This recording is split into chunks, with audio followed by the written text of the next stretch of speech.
Welcome, everybody. It's Mr. Reality, joined by psychic medium Liz Cross. Liz, how are you? Next question, please. Lots of stuff going on in everybody's life. I know.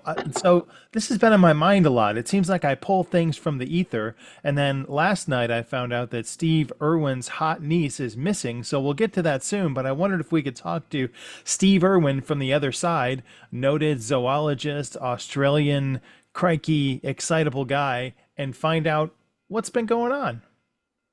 Oh, absolutely. How long has it been since he passed? I remembered him when I, 2004. wow, 20 years now. 20 years. Gosh. Wow. How are you doing? 2006. So 18 years. I missed. How's he Uh, doing? how are you doing? He's great. He loves where he is at the moment. Okay. Absolutely loves it. Where is he? He's pointing to the sky and he's saying, I'm up there. And I'm, Where is that, we wonder? where is that up there? It's another dimension. What is he doing with animals that are there? And does he interact with animals in the same way he did down here? Do you see animals up there? He doesn't really see animals up there. Why don't you see animals? Because it's all an illusion. So you know when souls project themselves to us here, right? They're Okay. they're projecting what we want to see of that soul, right? But up there, they're just souls. Okay. So he's got a personality connection as Steve Irwin to you. And I wondered when he's up there as a soul bouncing around, Norm Macdonald said they're about the size of a ping pong ball. Does he see other souls and does he interact and engage with other souls and they're just not animals, they're people or what? Do you engage? Oh, he's very popular on the other side. Definitely. Well, I'm asking him, like he has a bit of a fan club up there. Okay. Who's around him? What sort of excitable people does he engage with? And what's that like? Um, who's around you?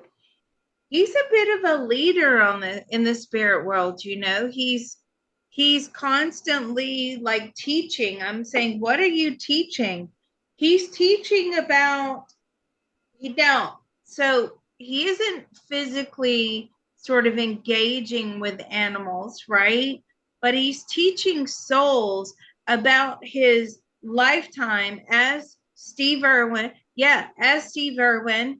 And he's saying that we need to go back and sort of be kinder. We need to, um, schedule in or program into the next lifetime, the design in the next lifetime that we are pro environment. We're saving the environment. We're saving endangered species. So that's his role up there. He loves it, and he talks about his experiences with animals in this lifetime as Steve Irwin.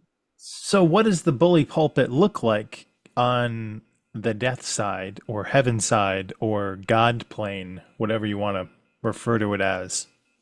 Does it look like a classroom? No. What does it look like? Are you like at a podium? Kind of like he's floating higher up. And where are you? Are you like in speaker's corner like you are like in London? No. Um The no, end is nigh. you schedule in meetings and lectures and it's sort of he's showing me there are like readable energy readable boards where you can say, oh well, I want to attend this or I want to attend that, or maybe this one has something interesting to say. This is great because this is the first time we've ever come across a teacher in the spirit world, Yeah. and I Can like he this information. can he So go to that board and tell us what's on it now? What else could he go to? What other types of events and fun activities are on the afterlife activity board? what other events are on the activity board? empathy, depression. And I'm saying, is this how we are sort of notified of what we're going to put into our contract? And he says, yes, exactly. So, oh, well, the next lifetime, maybe I'll schedule in or I'll, program in depression. Okay, well, do we have to? Is it a compulsory thing that we have to do to learn about these items that are coming up in our next lifetimes before we pencil them in? Is it a must? Yes, he says it is a must. You must learn. And in that, so if we go, okay, all right. So this is very enlightening to me. Those of you that have been following me for a long time, I've talked about where I remember being in the spirit world before I came down here. Okay. And there was one particular scene that always sprang to mind, which was like a classroom environment, but I was kind of just a number, like everybody was a number, right? And that was my identifying marker. Like it was, and as we've uncovered, it's kind of like a barcode. Okay. So everybody can kind of read each other's barcodes.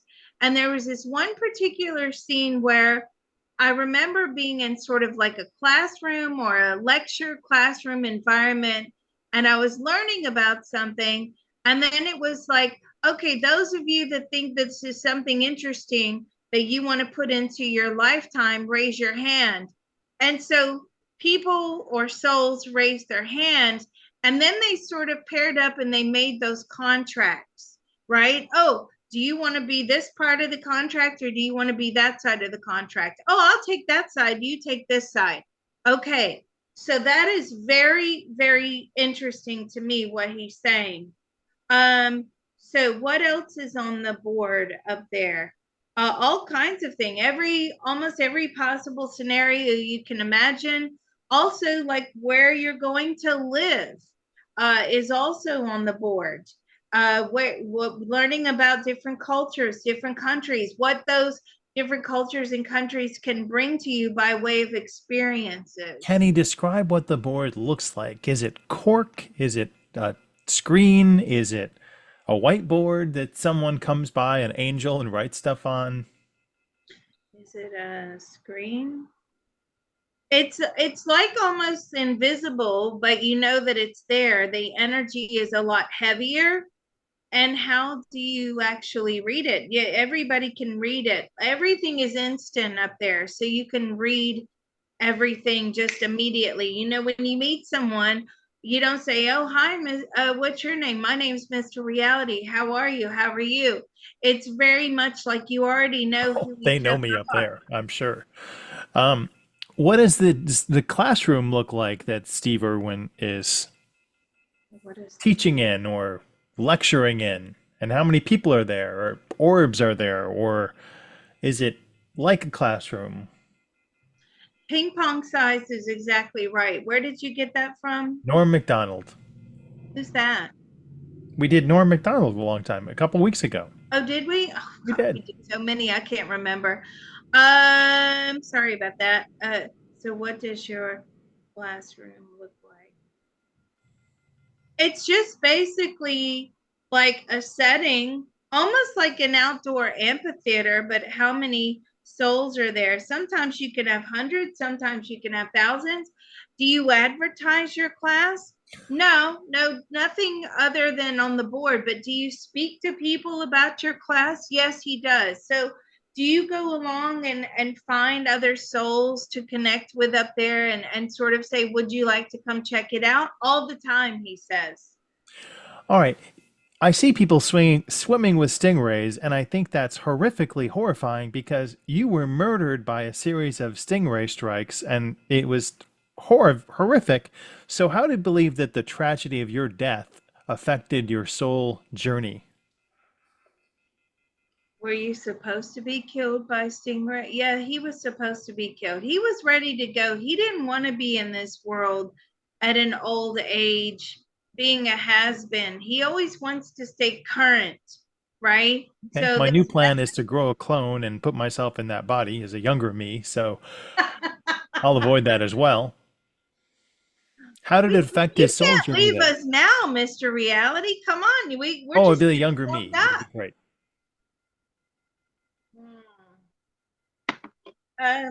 So that was in your lifetime. Why did you want to experience getting stung by a stingray? That was the way he wanted to leave. Have you experienced that in a previous lifetime? No, this is really the first lifetime he had where he was so connected with animals. Okay, how many other lifetimes has Steve Irwin had as a human being? As a human being, it's actually quite low down. It's around 200. And what was the connection that allowed him or just made him decide to be such an advocate for animals that don't have a voice?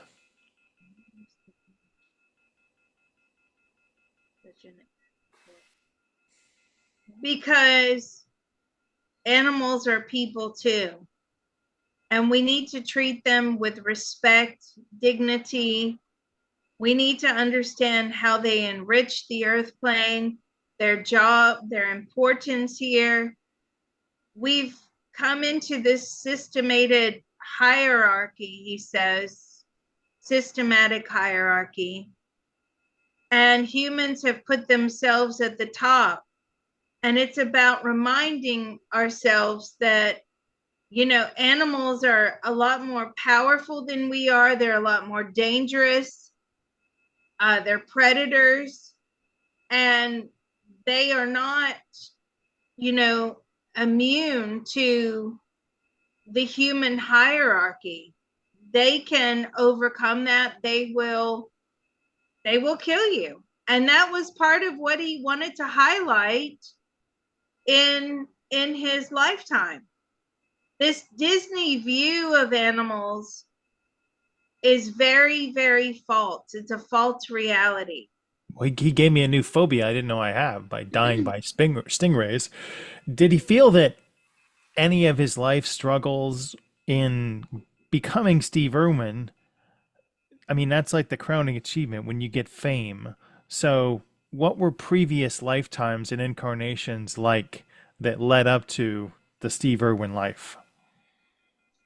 What were the previous incarnations like the Steve Irwin life? They were pretty benign, he says. They were pretty um consciousness not really evolved very much. I see him very sort of primitive being. He's showing me lifetime. He's funny. He's showing me lifetimes as a caveman. But that sort of really engaged kind of spirit and passion and energy. He seems to have that in every single one of his lifetimes. He's telling me he's had some short lifetimes where he died as a baby. Quite a few of those. He had lifetimes where he was warrior. He doesn't like having to kill animals.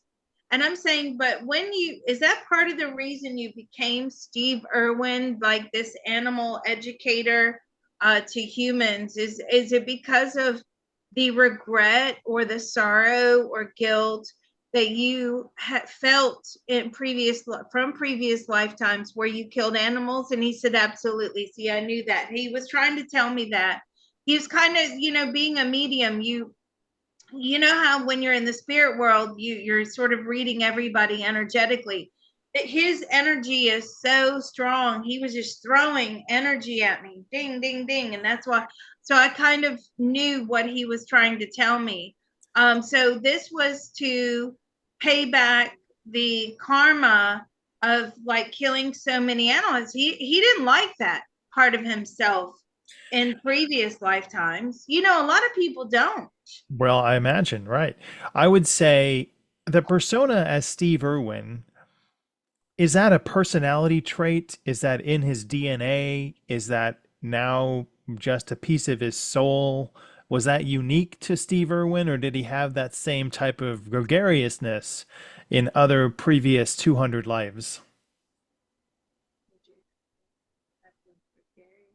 The personality. The personality was very similar. He's always been warm and friendly and outgoing, and he never meets a stranger, right? So a lot of the warrior lifetimes were difficult for him because of that fact, right? You're supposed to be not friendly to a lot of different other tribes. He didn't understand all that. That was really difficult for him. So, how has he approached indigenous cultures and tried to, since he's on the other side, how does he do that now? What type of engagement does he have within other indigenous cultures? Not necessarily Australia, but maybe the African continent or Native American continent. What do you still have connection to souls that are planning to reincarnate into indigenous populations? Yes, he does. But he's trying to teach them how to respect nature, how to respect animals. Humans are, they will trash a lot of what they come across, and he's trying to prevent all that. What's the purpose of reincarnation, Steve? The purpose of reincarnation to make a better version of yourself than the one before. How can you make a better version of you? And when are you planning to come back? So he's going to be a politician in the next lifetime. Well, you won't get much done then, will you? Right. Um, where are you? Which country are you going to? No, no, no. I feel like he's going to Canada. Why are you choosing Canada? Because they're pro environment. Um, and are you going to be, he's going to be something over like the protection of land. And what about the indigenous population in Canada? Because they've had a terrible, terrible time. That too, he wants to work with them to preserve the land and their culture characteristics and give them more of a hand up, you know, while still trying to be profitable. Because a lot of those areas he's telling me are still quite, detrimentally poor, he's saying. So he wants to come back and sort of be the go between the environment, the nature, the animals, and the indigenous culture. He wants to be a politician. I don't know about that one, but can he talk about another past life and another maybe passion that he had in another lifetime and how that maybe dovetailed into being Steve Irwin? What made you be Steve Irwin? Was the character Steve Irwin like on a notice board for somebody to be, or was this something that you designed, you created? He created it. So let me ask this question. These characters, like, presidents or prime ministers or leaders or singers or very big influential people, are they already created like as an avatar in the spirit world? And then you sort of go, oh, yeah, I'll be this one or I'll be that one. No, he says, no, they create those lifetimes themselves. In Steve's opinion, what's the role of consciousness in the reincarnation process? What is the role of consciousness in the reincarnation process? It is the main role, the prime role. It's how much have you evolved your consciousness, soul consciousness already, and what else needs to be completed to evolve your soul consciousness even more. So he believes in his own personal thoughts, feelings, and opinions that it's everything. I mean, just think about it though. It makes sense because when you go into the spirit world, everything is stripped from you. All you have is your soul and your soul consciousness. You don't have anything else, do you? No, he's saying no. Right, we're bicameral beings down here, and then up there, we're more energy beings, right? Mm-hmm. Has he received any other insights about living life on the Earth plane since crossing over? Repeat that question for me. I'm Has he sorry. gotten any other insights about how to live on Earth since crossing over? Um, Given any other insights since you've crossed over? Most of your insights, though, come from the earth plane. That's where you grow. I mean, this, when we go up into the spirit world, we're just consumed with designing the next lifetime. But he's trying to teach over there on the other side. So, what is driving him to do this on the other side if that core idea that you only learn on the earth plane is central to consciousness evolvement? Um, what is that? The core on the earth. So that's where you achieve consciousness expansion. When you are, excuse me, in the spirit world, you don't achieve consciousness expansion. All you get is some insight to what your life might possibly be like.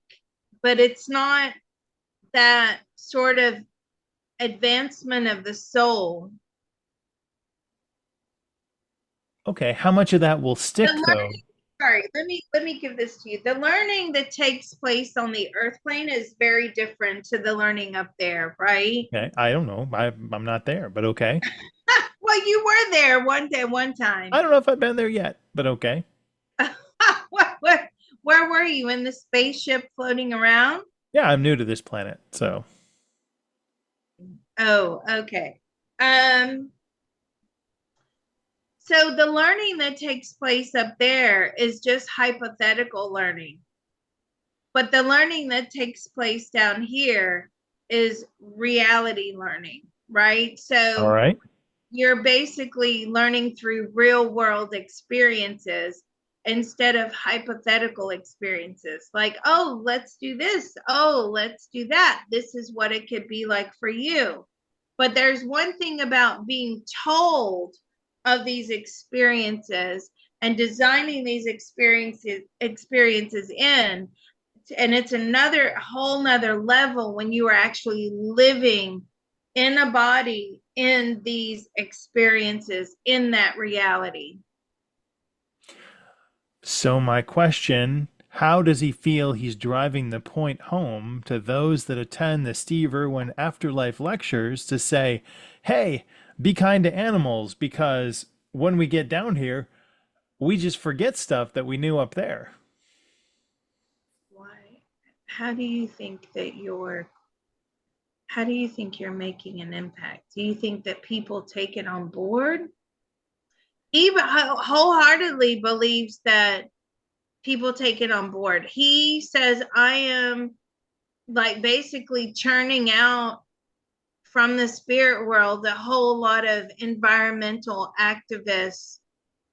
He also talks about recycling and saving the planet, conservation of the ocean life, not just land, but he believes he's going to be responsible for a lot of these evolutionary changes where man goes really into protecting the environment. How far along do you think we are now? Oh no, he says we're just at the beginning stages.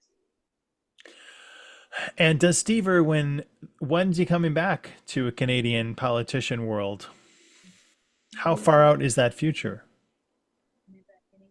No, no, no, no, not for 100 years. He has this very important role of educating in the spirit world. All right, there's one thing I wanted to ask. It came up. Steve Irwin's hot niece, Rebecca Loby, has gone missing. An Irwin family member vanishes from the public eye after she quits her adult content career and deletes her Instagram. And I thought this was fake news when I read it, but apparently, no. The cousin of Bindi Irwin, 35, has disappeared from the public. Is this girl Okay, Steve, your niece, Rebecca Loby. No, she's not. Why What's is she going not? on? What's going on with her? She's having a total mental breakdown. So she has a lot of issues. She has a substance abuse problem, Oh, and she's pulled the plug. She's trying to detox. So is she in a she's in a rehab type of facility. does he think that she can get better and move along and be healthy in this lifetime, or will she still have those demons she's battling? Will she ever recover? She will recover, but it's not for a very long time now. She's Okay. going to be battling back and forth. And what about this husband? Well, he's partly to blame. Mick Loby, I guess his name. They share two sons, though he denies the claim. I don't know what that means, but always sensationalism and crazy news over there. We hope that she gets the best treatment that she can. We know that substance abuse is very difficult. Is there any message that he wants to give to his daughter, TV personality, Australian conservationist Bindi Irwin, born 1998? Um, he loves her. He's so very proud of her, and he's looking forward to seeing her again. He's with her all the I'm saying, how are you with her all the time? Yeah, that's what I want to know. Also teaching. And is there a set schedule? Are you like teaching 24 hours a day? I mean, there's not really a clock up there. No, no, no. He says there's a set on and off time. And when he's not lecturing about, excuse me, conservation, he is with his kids. And Okay, how is he there? Is he like an orb there? Does he inhabit animals? Because sometimes people say, "Oh, I saw a robin," and that means that Uncle Joe is visiting me. Does that happen, or do you just explain more about that, please? are you visiting as an orb? Yes, basically as an energy in and around her. So how do people, because I get that in readings too, like, oh Yeah, well, if you see a one, the last thing I got was a butterfly on the shoulder. When you have a butterfly on your shoulder, that's a sign from spirit. So they're the butter terrifying. Butterflies are terrifying to me, but oh no, they're they're beautiful. super scary. So they transmogrify. Caterpillars, great. Butterflies, super, have leptophobia. So I'm Oh my afraid of god. butterflies. Don't post butterflies, people, because they're super scary to me. Well, there was a butterfly on that King Charles painting. Yeah, it was terrifying. Well, you said he looked like he was coming out of the pits of hell. Anyway, that was and so many people agreed with you on that painting. I did not see that at all until you But said that. Bindi, the jungle girl, when she sees, like, does she see an orb? Does she feel his presence, a gust of air? What activities can a discarnate person engage in to show haunt or to show they're thinking of them? So for instance, that's a good question, right? So for instance, when you see the butterfly on the shoulder, the spirit would have communicated with the butterfly and asked the butterfly to do that for the person to know that their spirit is with them, Okay. right? So it's sort of, they can animals are telepathic. All um right. Interesting. Gusts What of about air, yeah, gust of air, what is that about? orbs. Yeah. Well, so he's showing me that, I don't know why he just said propensity, but he's showing me that like you move in a certain way. It takes really good practice. You have to practice this, he says, and he knows how to do it. So you take, you move a certain way, and that creates a gust of air. Okay, he's saying discarnate species are they can produce a gust of air. What other haunts or things can you do, Steve do, as maybe an afterlife person to show they're thinking about us down here? What other things can you do? You can make noise. You can glow. You can make apparitions. like outlines, shadows? These are all good questions. He's showing me that, you can do lots of things. Is making noise easy? No, none of these things are easy, but they spend time, trying to get their message across. And, that would make sense to me because sometimes when somebody has just gone into the spirit world, it's so new to them. And I'm trying to ask them questions and they're like, I don't know. I just got here. So over time, they seem to perfect, how they communicate. And they perfect it, they get better at it. Kenny, how does he view the earth right now? Does he see it as like the totality of the earth? Does he see individual beings? And like, what's his perspective? Is it aerial? Can he 360 pop into the zoo, check it out, pop into the gorillas, the flamingos? Like, what's his day like? So basically, can you go take over the body of an animal? I mean, yes. Do you do that? No, no. Why do spirits want to take over bodies sometimes? Because they are so desperate to be back on the earth plane. Is that the same thing as an entity attachment? No. And his personal thoughts, feelings, and opinions, an entity attachment is dark energy that requires a host that used to be a living being, went over to the dark side, and is trying to come back to the light. So it's trying to hitchhike, a ride back over to the light, but it can't do that. Now that's an entity attachment. That is a very good definition. I actually never knew exactly what an entity attachment was. He is very knowledgeable. I'm so sorry. What was that question? How about in other people? Can you, as a spirit, go into other people and animate them, like Invasion of the Body Snatchers kind of a thing? Can you go in? You can, but the karmic issues from that are severe. There's severe punishment for that. Okay. And you may end up over to the dark side because that's a dirty trick that the dark does. That if you're not careful, and it depends upon the intention behind it, that you could be sent to the dark side for doing such a horrible thing. Does he engage with other angels or other spiritual high beings or other animal beings on the other side?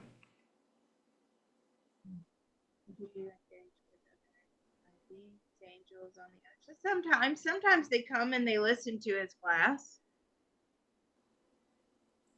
But he here, does he engage? I mean, I guess what sort of interest is there in a class when you're on the other side? What other things does he do to engage during the day? What other things do you do to engage during the day? He really, I'm like, why are you doing martial arts? He's like really kind of doing martial arts now.